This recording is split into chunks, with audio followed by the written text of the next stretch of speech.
الحسن، الحسين، المحسن، هلال، عبد الله، عبيد الله، عثمان، ابو بكر، عمر. شوفوا وصلنا الى 11 ولد موجودين، وفيهم الحسن وفيهم المحسن وفيهم الحسين وفيهم هلال وفيهم. لم تجد رايه واحده من رايات الشيعه الا عليها يا حسين بس. سالتش نفسك؟ لا. اهو لا، دي يجب علينا احنا نتفكر عشان تعرف التعصب مش لآل بيت النبي صلى الله عليه وسلم. الحسين اخو سيدنا الحسن، بل الحسن اكبر من سيدنا الحسين. ومحسن اخوهم الصغير اللي توفى وهو صغير.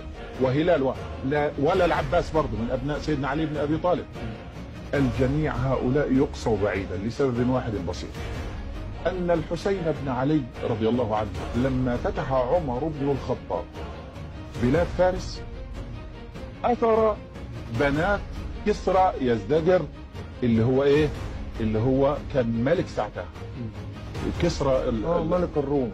اسرى البنات الثلاثه. بعد ما جاب البنات الثلاثه الى المدينه زوج واحده لمحمد بن ابي بكر الصديق، والثانيه لعبد الله بن عمر، والثالثه لسيدنا الحسين. ابناء ملوك بقى، فلازم احطهم في مقامهم.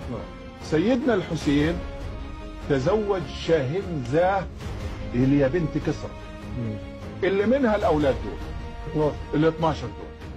منهم محمد زين العابدين بن الحسين، محمد بن زين العابدين بن الحسين، محمد الباقر بن زين العابدين بن الحسين، جعفر الصادق، موسى الكاظم، لغايه 12 امام، لغايه الحسن العسكري اللي بيقولوا مستخد، وهو طبعا اساسا ما كانش موجود. 12 دول ابناء بنت كسرى. طيب. لذلك اول ما تتكلم عن الائمه لا تجد ائمه عند الشيعه الا ال 12 دول. ليه؟ تعصب لبنت كسرى، اي تعصب لآل فارس وليس لآل محمد صلى الله عليه وسلم. ولو كان التعصب لآل محمد لوجدنا ابناء الحسن يدخلوا من ضمن 12، ابناء هلال يدخلوا من ضمن 12، ابناء المحسن، ابناء عثمان، ابناء يا رجل ده حتى عثمان وابو بكر وعمر اولاد سيدنا علي يا دكتور سيد. لم تجد شيعيا واحدا يسمي بهذه الاسماء.